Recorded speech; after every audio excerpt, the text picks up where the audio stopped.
अस्सलामुअलैकुम वरहमतुल्लाहि वबरकातुहू। इन्नल हम्दुलिल्लाह नहमदहू व नस्तईनहू व नु'मिनु बिल्लाहि व नतवक्कलु अलैहि व नऊज़ु बिल्लाहि मिन शुरूरि अनफुसिना व मिन सय्यिआति अमालिना। मन यहदिहिल्लाहु फला मुज़िल्ल लहु व मन युज़लिल फला हादिय लहु व अशहदु अन ला इलाहा इल्लल्लाह व अशहदु अन्न मुहम्मदन अब्दुहु व रसूलुहु अम्मा बाद।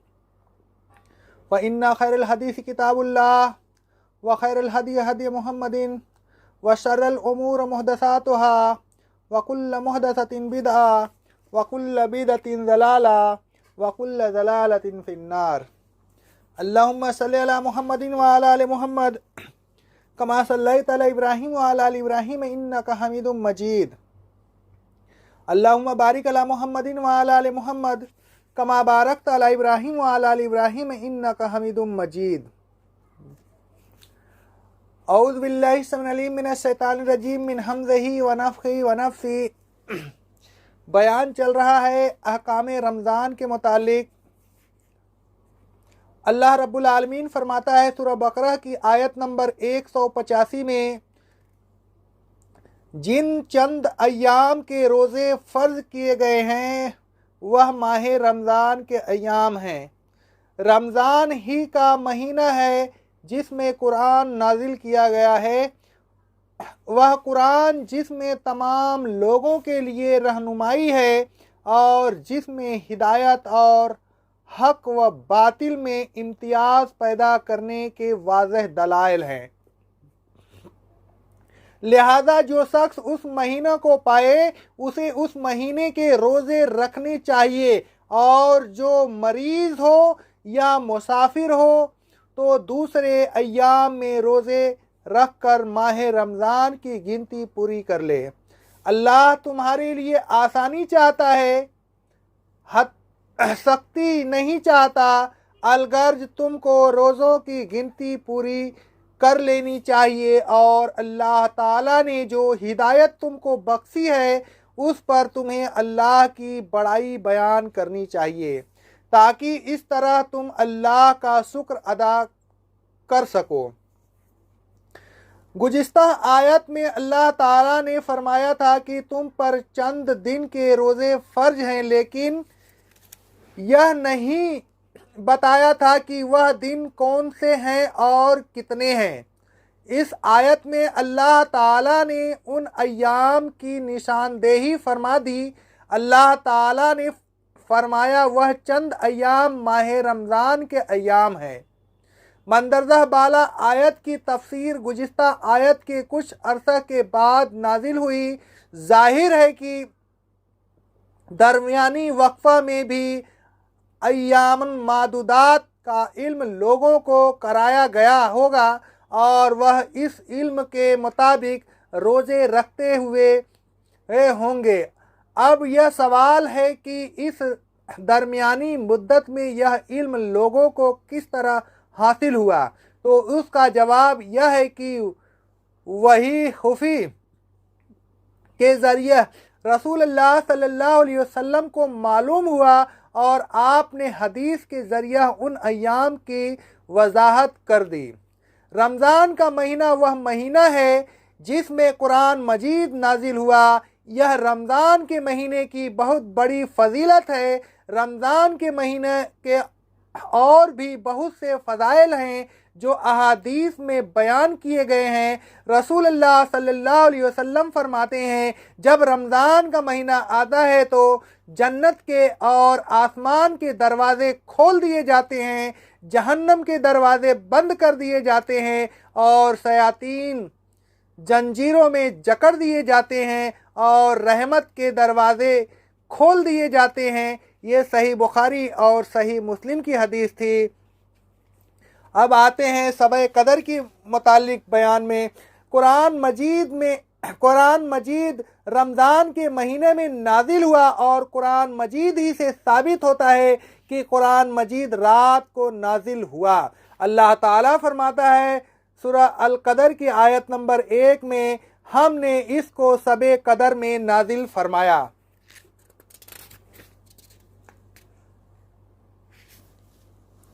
आगे अल्लाह रब्बुल आलमीन फरमाता है अद-दुखान की आयत नंबर 3 में, हमने उसको मुबारक रात में उतारा। मंदरजा बाला दोनों आयतों से साबित हुआ कि कुरान मजीद रमज़ान की किसी रात को नाजिल किया गया। इस रात को शबे कदर भी कहते हैं और शबे मुबारक भी। रसूलुल्लाह सल्लल्लाहु अलैहि वसल्लम फरमाते हैं, शबे कदर को रमज़ान के आखिरी असरा की ताक रातों में तलाश करो। सही बुखारी और सही मुस्लिम की हदीस है। इस हदीस से साबित हुआ कि यह बात किसी को नहीं मालूम कि शबे कदर रमज़ान की किस तारीख को होती है। हदीस से सिर्फ इतना मालूम होता है कि यह रात रमज़ान के आखिरी असरा के ताक रातों में से कोई रात है। अलगर्ज कुरान मजीद रमज़ान के महीने की इस रात को नाजिल होना शुरू हुआ जिस रात को लैलतुल कद्र या लैलतुल मुबारकह कहते हैं। फिर यह मुख्तलिफ औकात में थोड़ा थोड़ा नाजिल होता रहा।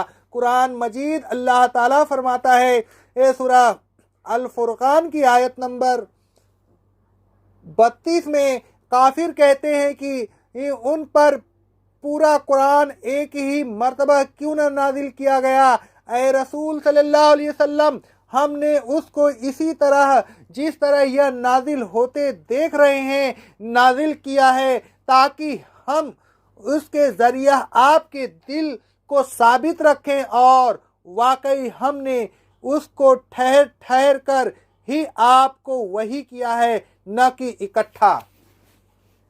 फिर अल्लाह ताला ने कुरान मजीद की इस सिफात आलिया का तज़किरा फरमाया कि यह तमाम लोगों को सही रास्ता बताता है, सिराते मुस्तकीम की दावत देता है। अब जो चाहे सिराते मुस्तकीम पर चलकर मंजिल मकसूद तक पहुंच जाए और जो चाहे सिराते मुस्तकीम को छोड़कर गुमराह हो जाए।